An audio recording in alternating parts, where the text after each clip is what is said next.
Bukan meningkatnya harta, bukan bertambahnya kedudukan, Pak.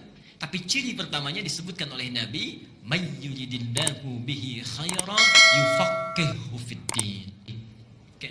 Dan ciri pertama kebaikan ternyata bukan meningkatnya harta. Perhatikan ya, bukan meningkatnya harta, bukan bertambahnya kedudukan, Pak. Tapi ciri pertamanya disebutkan oleh Nabi, "May yuridillahu bihi khaira yufaqihuhu fiddin." Oke. Dan ciri pertama kebaikan yang menjadi nilai kebaikan di mata Allah dan Rasulnya ternyata bukan meningkatnya harta. Perhatikan ya, bukan meningkatnya harta, bukan bertambahnya kedudukan, Pak. Tapi ciri pertamanya disebutkan oleh Nabi, "May yuridillahu bihi khaira yufaqihuhu fiddin." Siapa yang diinginkan oleh Allah untuk berubah menjadi orang yang lebih baik dalam pandangan Allah dan Rasulnya, ciri pertamanya yufaqihuhu fiddin, maka Allah akan pahamkan dia mengenai urusan agamanya. Allah akan berikan dorongan, dimotivasi agar dia mau belajar tentang urusan agamanya. Subhanallah. Jadi, kalau misalnya antum ini para ayah ya, bisa bertambah harta, itu belum tentu baik kalau kita jauh dari Allah. Bertambah meningkat kedudukan, ibu punya suami ya, promosi jabatan suaminya, meningkat kedudukannya, tapi semakin jauh dari Allah. Salatnya tertinggalkan, tidak konsisten lagi ibadahnya, baik ya, Jumatnya jadi terlambat, itu belum tentu tanda kebaikan. Tapi ketika Allah menginginkan seorang jadi baik, dipahamkan dia mengenai urusan agamanya. Dia paham yang halal dan yang haram. Dia mengerti yang sunnah dengan yang bid'ah. Dia mengerti apa yang harus dikerjakan, apa yang harus ditinggalkan. Dengan itu dia tinggalkan yang haram, dia kerjakan yang baik. Orang seperti ini kata Allah, sekalipun dia meninggalkan yang menguntungkan dalam urusan dunia, antum bekerja ada hal banyak ribanya, mendapatkan pekerjaan lain, pindah. Dengan pekerjaan itu lebih dekat dengan Allah, maka Allah akan berikan janjinya. Diganti oleh Allah dengan yang lebih baik lagi. Ya. Bahkan kalau berhijrah, betul-betul kuat niatnya, subhanallah. Bapak misalnya Pak punya pekerjaan ya, di kantor gajinya misalnya sebulan 10 juta, tapi sholatnya terlambat. Dengan sebulan gajinya 1 juta, tapi sholatnya lancar. Pilih yang mana? Saya tahu akan pilih 10 juta sholat lancar gitu ya. Cuma dua aja pilihannya. Baik ya. Orang yang masih belum ada pancaran rahmat Allah, dia akan kejar dunia 10 juta, yang penting masih bisa sholat. Ya? Tapi orang-orang yang mendapatkan bimbingan Allah, subhanallah, dia pindah hijrah. Perhatikan ketika dia berhijrah, diberikan jaminan oleh Allah surah keempat, An-Nisa ayat yang ke-100. Wa may yuhajir fi sabilillah yajid lahu fil ardi muraghaman katsira wasa'ah. Siapa yang bertekad hijrah kepada fi sabilillah, jalan aktivitas kehidupan yang ada naungan Allah di situ, lebih dekat dengan Allah, maka Allah berjanji yajid lahu fil ardi muraghaman katsira wasa'ah. Harta yang dia anggap rugi, Allah akan ganti dengan yang lebih banyak. Dan kehidupannya akan lapang tanpa masalah. Kurang dari penyakit, di rumah berkah nggak pernah ada persoalan. Antum gaji 10 juta, tiap ke rumah cekcok terus dengan istri misalnya, kan nyaman juga. Ya.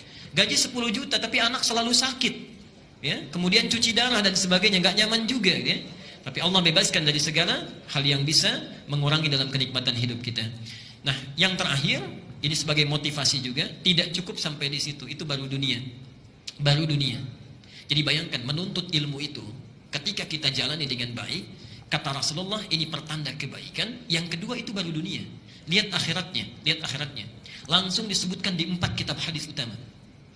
Al-Bukhari kita temukan, baiknya di Adabul Mufrad, nomor hadis 746. Muslim kita temukan, Sahih Muslim, nomor hadis 1389.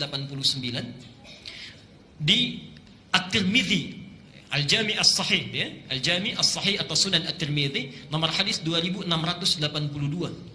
Dan yang terakhir di Ibnu Majah, ini yang paling lengkap, nomor hadis 219. Perhatikan kalimatnya. Man salaka tariqan yaltamisu fihi ilman sahhalallahu lahu tariqan ilal jannah. Subhanallah.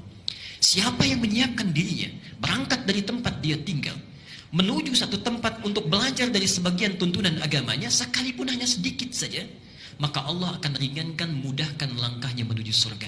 Sahhalallahu lahu tariqan ilal jannah. Ibu dan bapak sekalian, saya tidak henti-hentinya mengingatkan, hadis ini diambil oleh seseorang yang menempuh jalan dari Madinah ke Syam. Syam di Syria, yang jaraknya kalau pakai bis itu sehari semalam. Ini beliau berjalan, tadinya pakai kendaraan, dalam riwayat disebutkan unta, tengah jalan berjalan kaki. Bayangkan, jalan kaki itu dari Madinah sampai dengan Syria hanya untuk mendapatkan satu hadis ini saja. Sampai di tempat yang dituju, ditanya oleh sahibul hadisnya, yang punya hadis. Indaka haja ukhra? Anda tidak punya keperluan lain? Apa jawabannya? La faqat uridul hadis. Tidak, saya hanya menginginkan satu hadis yang saya dengar orang lain tidak memilikinya kecuali Anda saja. Jalan kaki hanya untuk mendapatkan hadis. Disebutkanlah hadis yang tadi. Kalau orang dulu bisa jalan kaki untuk dapat satu hadis saja, antum oleh Allah diberikan fasilitasnya, ada kendaraannya, ada yang punya sepeda, ada yang punya motor, ada yang punya mobil, masjidnya bahkan dihadirkan dekat di samping kita, keadaannya bagus, ada AC-nya kalau di luar panas, ada hangat karpetnya kalau di luar dingin, ya nikmat keberadaannya. Kalau dengan seperti itu belum juga termotivasi untuk sekedar mengikuti satu taklim, maka dengan cara apa lagi Allah mesti menjadikan kita orang baik? Dan itu akan ditanya. Saat antum punya rumah tetangga, jalan kaki ke sini, antum punya mobil, punya motor tidak digunakan, padahal bisa saat itu dilakukan, satu saat akan ditanya. Satu saat akan ditanya. Semoga Allah memberikan kebaikan kepada kita, dan semoga hari ini adalah hari yang dijadikan oleh Allah sebagai amal soleh kita yang disaksikan.